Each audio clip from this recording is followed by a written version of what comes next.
just to let everybody know, as we're recording this, we are interviewing Giovanni Lombardo Radice, also known as John Morghen.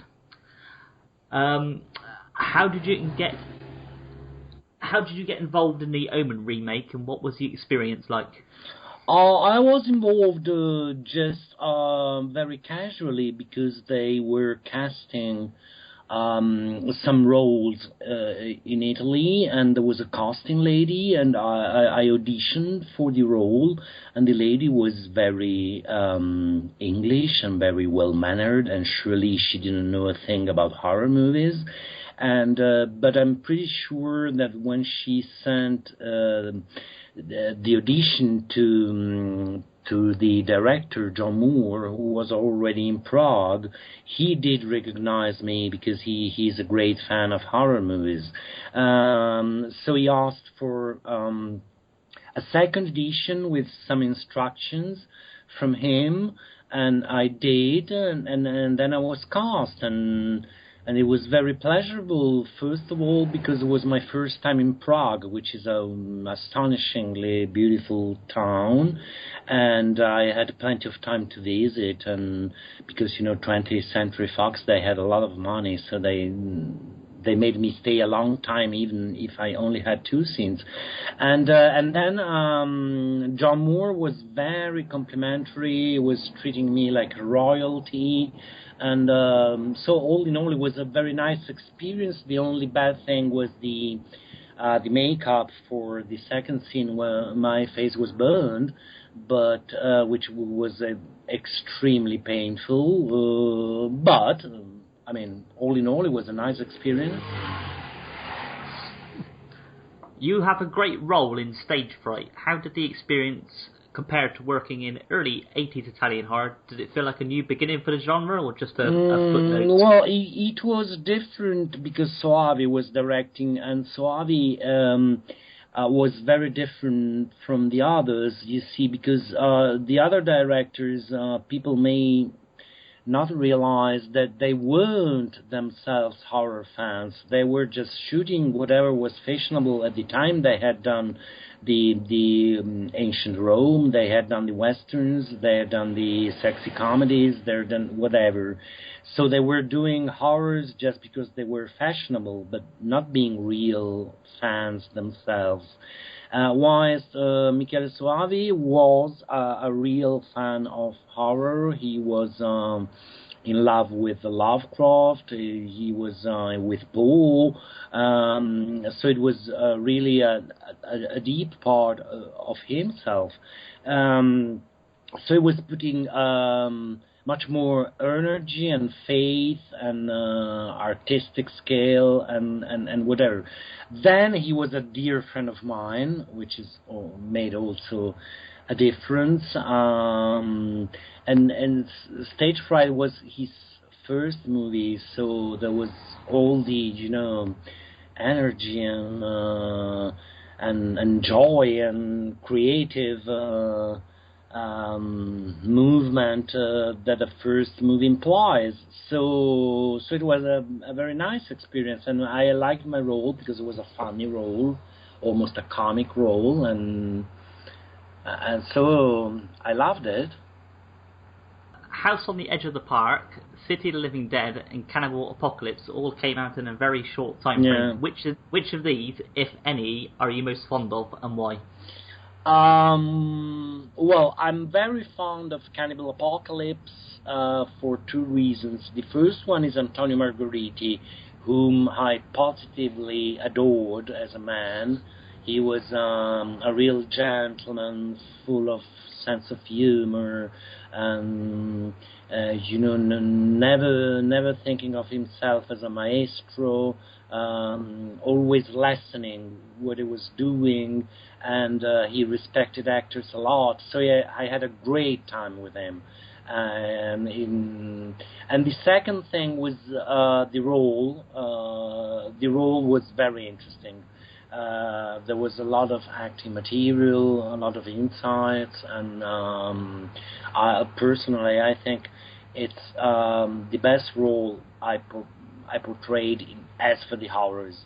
And but shortly second comes House at the Edge of the Park, because it was an interesting movie, a very interesting character, because I got along famously with David Hess, and so I would say these two. Hopefully I say these names correct. How did your experiences of working with Diodato compare to your work with Fulci and Lenzi? Oh, well, they were very, very, very different. Diodato was and is a brisk man, always agitated, doing a million things at a time, and shouting a lot, but always with a sense of humor, insulting and teasing at the same time, so very funny. The crew adored him, and in that movie his problem was time, because we shot the whole thing in 3 weeks, so he was running, but he was very competent, very professional, and so I got along very well with him. And what Fulci was, well, he was a difficult man, even if he was never difficult with me, but indeed he had a bad temper, he was shouting a lot and for real, he was often like, how can I say, somber and sad by himself, not very sociable, but I had a perfect relationship with him. And Lenzi, do I really have to talk about Lenzi? You don't have to if you don't want to. Okay, let's skip it. He's almost... Okay, just as he was in Last House on the Left, David Hess is very unsettling to watch. At times it feels like the movie has been hijacked by a maniac and anything can happen. What are your memories of working with him? Oh, he was fantastic. David was so full of life, even overwhelming at times. He was full of ideas. Let's do this and let's change that. And he was fighting. In a way, they loved each other, but he was constantly fighting with Diodato because he didn't have time to listen to him. And he was saying, "Oh, I have this idea. I want to change this line," and so and so. He was really enthusiastic. He helped me a lot because it was my first movie, so I hadn't any movie experience, and he was an incredibly nice person. And since then, until he sadly passed away, I always had a great friendship for him. Given his character treatment of female characters in particular, what was the mood on the set like during the filming of the most challenging scenes? You see, it wasn't a problem. I mean, we all knew the scripts, so we all knew what was going on, and there weren't complaints or anything. I mean, it was just our job, and so everyone was doing his or her job, and no special problems arose. I presume there would have been closed sets even back then when they were doing nudity scenes, would there? Well, closed set, no. I wasn't there when David shot his scene with Annabelle, but surely it wasn't a closed set when I had my sex scene with Laurent Dessel. I mean, the whole crew was there. But actors generally aren't very shy people. I mean, we're used to share dressing rooms, being half naked, even in theater. No, it's personally, I had to hide my dick all the time because the censorship wasn't allowing male genitalia on screen at that time. But it was uncomfortable because it was cold. But no one had... I mean, Laurent Dessel was a bit of a prude. I mean, she would have preferred her bush not to be seen, and she tried when I was ripping her panties, and she tried to ask me to hide with an arm, with an elbow, and for her not to be seen fully. But Diodato started screaming, and I mean, I did what Diodato wanted, and but no, any special problem about that. And then there was the 60s, the 70s, sorry. In the 70s, people were very open, about sex and nudity and whatever. When you read the script, was it clear that you were going to be the only sympathetic character in the whole movie? Well, yeah. I did like the character. I did like the script too. There was too much violence. I watched it back not a long time ago, and I confirm that it's a good movie, only spoiled by too much insistence on sadism, on the razor, on the girl's tits, and that's a bit too much. But apart from that, it's well written. There's a lot of tension, a lot of it's a good plot, and yes, my character was fantastic. He was the real victim. Did you get offered a lot of kind of politically correct way of saying this, mentally challenged characters after playing Ricky and Bob in quick succession? Yeah. Well, at the beginning of my career, I was always called to be the weak, mentally deranged, dependent on a strong male character. Partly because they were lazy, and so they were, they tend to, in Italy, you play a priest, then you play 10 priests after the first one, and you play a king, then you only sit on a throne for 10 years. They tend to repeat things, and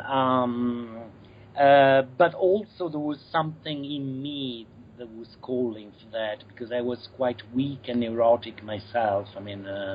It was a quality that I had inside. I was very deranged as a young person. So you thought you bring that into your characters. Mm-hmm. What kind of reaction did The House on the Edge of the Park get on its original release in Italy? None. Those movies, nobody ever gave a shit about them. They were just coming out in late summer, which is the bad moment, and just a few reviews saying stupidly violent, but I got some positive reviews myself, as an actor, but stayed in a theater for 2 weeks, maybe 3, then disappeared, and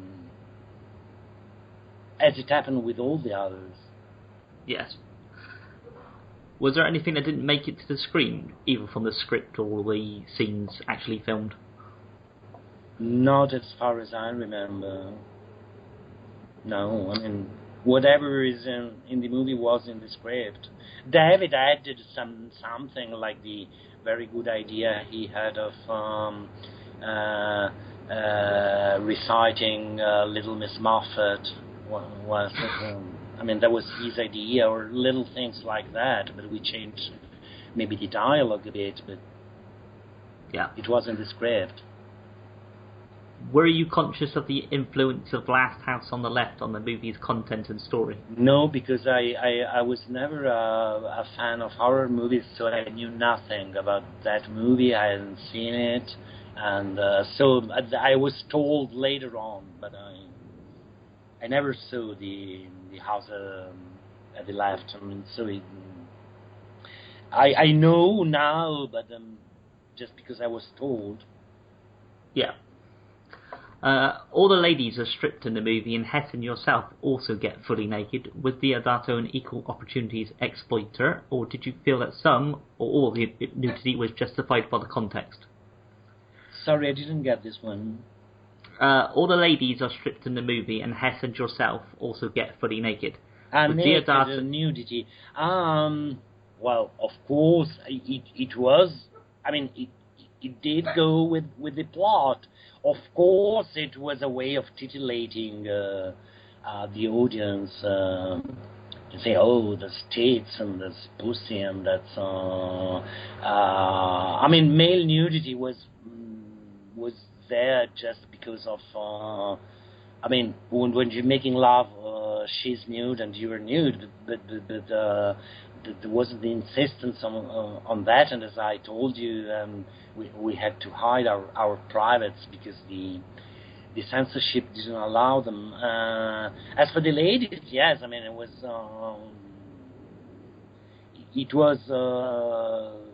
in right for the plot, but there was a certain insistence to make the male audience happy. Would you have any kind of defense for charges of misogyny aimed at the movie? No, not really. No. Does it really warrant it? No. I was asked a million times if there was something homosexual in between my character and David's character. That was a very frequent question until last time I saw David. We were together in Ireland. In Scotland, in Glasgow, I think. And there was a Q&A with the audience, and the question was asked for the millionth time, and I said, look, after so many years, we want to confess that we had been lovers ever since, and we will soon get married in Barcelona. And then everybody was laughing, and David asked me who was going to be dressed as the bride, and I said, you are going to be the bride. I said, no, you are going to be the bride. And this and that. That aspect was very... I mean, they asked many a time, but no, I mean, as for both, I mean, you know, actors do their job. I mean, they do not identify with the character. I mean, and then on my part, there was nothing against women. I was very weak. I was trying to defend the girl. I mean, so. Yeah. Is there any directors you would have liked to work with? Oh, yeah. It's a long list going from here to Hollywood. It's Cronenberg and Scorsese or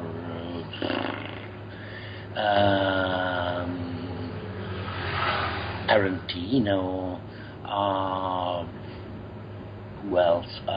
Not this many. I mean, now I really can't think, but surely there's before he dies, the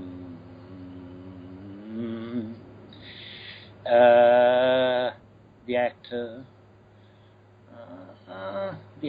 director, the one who was in the westerns. What's his Clint name? Eastwood. Yeah, Clint Eastwood. I love his movies. Clint Eastwood.